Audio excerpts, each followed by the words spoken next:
Welcome back to another weekly news video. I want to quickly say I'm feeling pretty sick today, so just bear with me as we get through this, but there is a heck of a lot to unpack today. We have some updates with regards to some of my stories on Prizm Gawd, and then also that Michael Jordan red PMG. We then talk to some fake PSA slabs where people have been charged by the FBI, or caught by the FBI, I should say.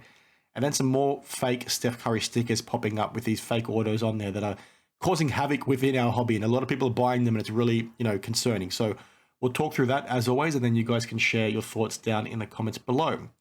But like I said, we'll quickly kick off things with my most recent videos. Now, we'll start off with this Michael Jordan red PMG, this red PMG. Now, if you haven't seen this video, I urge you and encourage you to check it out because it's quite, a scary one when you think about the mistake that Beckett could have made. But if you haven't seen it, you've essentially got a card, a red PMG that showed up for sale on eBay in a BGS altered slab.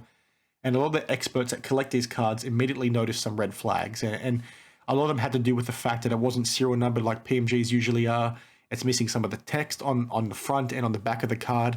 It doesn't look genuine at all. It looks like somebody took one of the base cards and simply colored it in with a red marker. And I talked through some of the tells and what you can spot with the cards in that video. But one of the statements I made was that it sold for $23,000, and it very much looked like it was fake bids because the number happened to, be 23, 23, 23 kind of thing, right?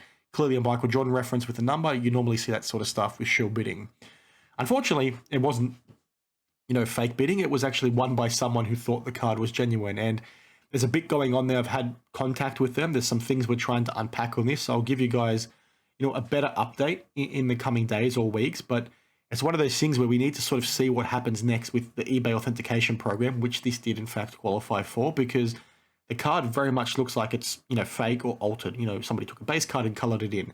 It very much looks like Beckett, made a pretty horrific mistake labeling this card as a PMG. So, if that is the case and it is simply a card colored in, it's a watch this space kind of thing, because that's a huge issue for eBay. But more importantly, it's a huge issue for BGS. And the reminder I want to give you guys once again is BGS don't have a guarantee. Every time I talk about BGS, I mention that, but people aren't having that click in their heads, right? They're still setting stuff in to get graded in BGS slabs, or they're still going out and buying BGS slabs.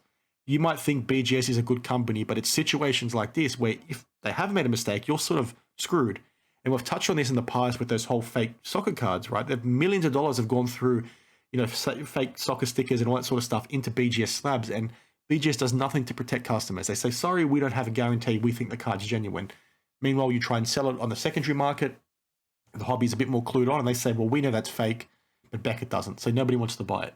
So it's a really, shitty situation. And just a reminder that you guys need to be very careful where you're spending your money. Like I said, you can like BGS, but they're not going to protect you. And in my mind, when you're sort of collecting cards or investing money into a hobby, you sort of want to do it in a way that you're going to maintain value, or at least that's how I like to do it, right? Because if something happens overnight where I need the cash, I want to be able to sell things quickly.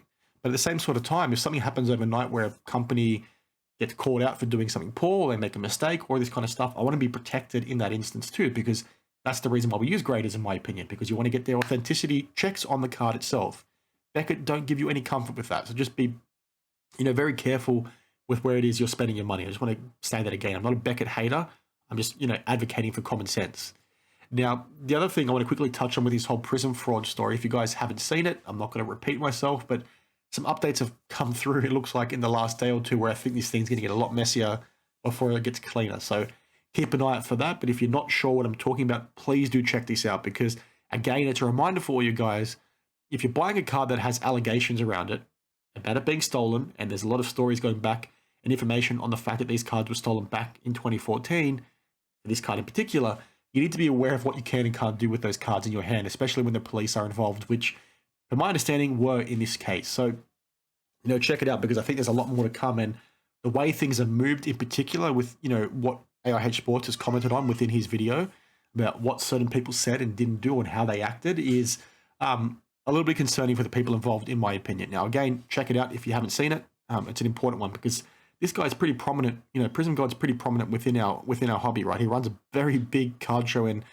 cards and collectibles show. And if he is involved with Hanky Panky, or he's done something wrong, and there's going to be, things coming off the back of it, that could impact, a lot more people. But again, you need to check it out for yourself, because I think there's a lot more to come on this one in particular.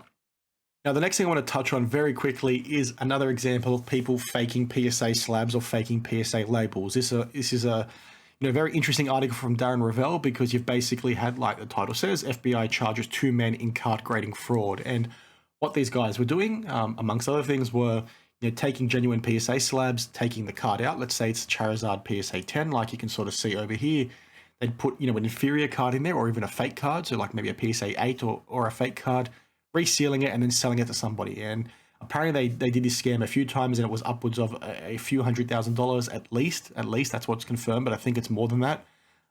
Or sometimes they were even putting in fake cards and faking the labels altogether, or even using fake slabs altogether. So it's a very messy situation. And once again, a reminder for you guys, we've covered examples of this in the past. Sorry, I had to cut the video there. Went on a bit of a coughing fit.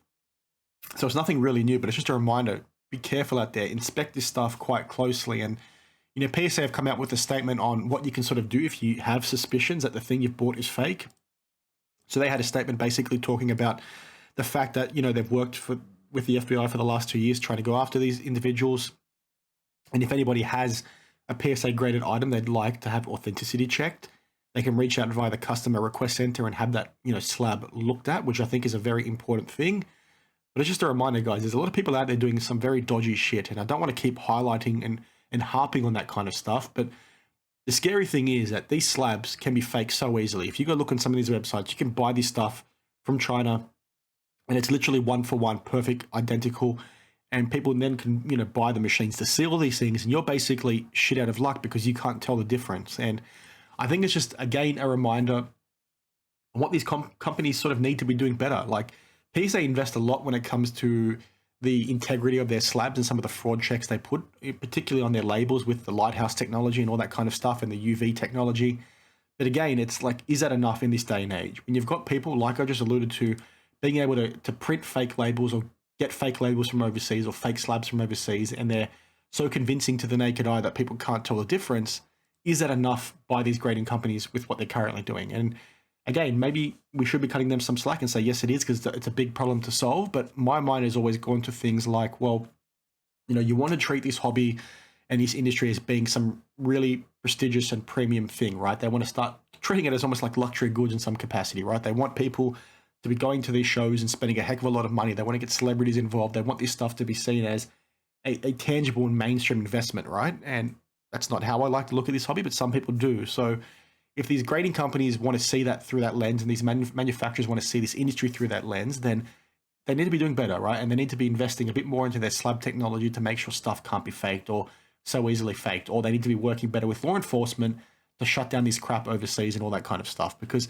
the fact that, one-for-one fakes can be obtained for very cheap, mind you, very, very cheap, is bloody scary.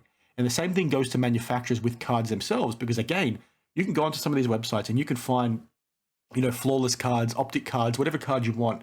You can find a one of one, as an example, over there, bring it over here for a few bucks, and you're going to convince and fool a lot more people than what you think. So those guys need to be doing more too with what it is they're investing into what they're giving us as customers. I'm going on a rant now. I apologize. My brain is not working too well. Like I said, I'm hopped up on pain meds. So share your thoughts on this one down below. Let me know if you agree or disagree, but that's sort of where my mind goes. These companies need to be doing better. They want to treat this thing as high level, high value.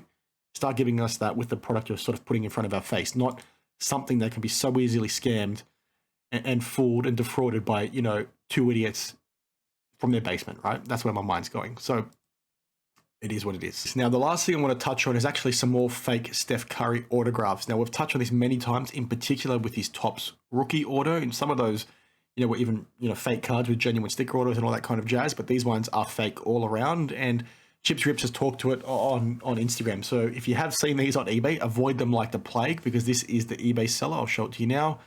A bit small, so I do apologize, but this individual has been selling, dozens of these things, and people are buying them because they think the deal is good. And like we always say, if it's too good to be true, it likely is. Now, this has some pretty big red flags, as Chips Rips does flag within his reel. I'm going to share it down below because I'm not going to play it for you. But one of which, he basically says, well, this auto is clearly fake. It's an on-card auto, yet it's in a Panini sealed, mag holder. When did Panini even do that? Like, it's insane, guys. Just be very wary with where you're spending your money. And like I said, if it's too good to be true, it is. So if you see stuff like this, report the freaking user, right? It's crazy and unacceptable that this stuff continues to happen.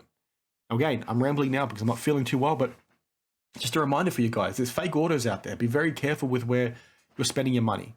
Report this stuff when you see it and let your friends know when you do see it, because you should be educating your mates and trying to uplift the knowledge, because there are people out there buying this sort of stuff. And like I said, dozens of them have sold, and it's under multiple eBay users as well. It's not just one.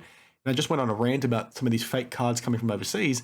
This is another clear-cut example of that. So just be, very careful when you do in fact see this, and apply some common sense. And like I sort of always say, just because it's on a Panini card or a Topps card does not mean it's genuine.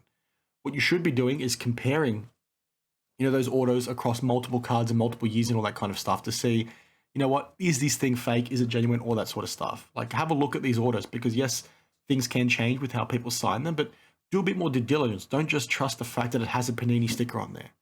So again, please check out Chips Rips, give him a follow. I've not seen anything else of what this guy does other than this reel, and I thought it was important one to share after a few of my followers shared it with me in the DMs. But that's sort of it for today. But one other thing I wanted to quickly cover is a bit of a channel update, or maybe a new video series is probably a better way to put it. And it relates to me fishing and opening packs at the same sort of time. Now, I talked about wanting to do this maybe 5 or 6 weeks ago. I actually recorded something 3 or 4 weeks ago, but the footage came out crap. Basically, I had a camera on my head, and you saw like literally none of the fish that I caught, none of the packs that I actually ripped. I was out on the kayak and having, a heck of a lot of fun, but it didn't work out because I didn't really, notice that the camera wasn't in the right spot. I thought it was. So I had to scratch that whole thing, but it's something that I want to try and do on a more regular basis. So basically what I've done is, on screen right now, you'll see a bunch of boxes and packs. I've bought all these to try and, do within this video series, and I want to know if you guys are actually keen to see that or not. So basically what I have in mind is go out either fishing on the kayak or on the boat, or do some land fishing and, just do a bit of fishing and open some packs at the same sort of time. Maybe also do some hobby talk as well. So maybe I can do something similar to what, Colin from Sports Card Radio used to do when he used to be on the golf range and he would talk about certain things. Maybe I can implement that thing into it as well to make it a little bit more sports card related. But I thought that would be a bit of fun and something a bit different. So let me know what you think of that. Let me know which of the boxes or packs you want to see me rip first. But also let me know if you want to see maybe some challenge element implemented within that too. Like maybe I can only open certain packs if I catch a certain fish or something along those lines. I don't know. My brain, again, like I said, is pretty trash today, but I'm keen to get some input from you guys. I just thought that would be, a bit of fun, and I'm really keen to get into fishing again. I've had a bit of a break in the last year or so, but I'm really keen to sort of get back into it. So I thought this would be a good opportunity. But yeah, let me know your thoughts on any of the stories we've discussed today. Let me know if you have any updates or insight into anything we've talked to as well. And if you just want to share your thoughts, you can also do that down below. Or even if you have an idea for a story or video topic or something, share it, down in the comments below. Reach out via my email or via Instagram DMs, because that's probably the best, the best way to get me. But that's sort of it for today. I'm rambling. Forgive me. See you guys in the next one. Cheers.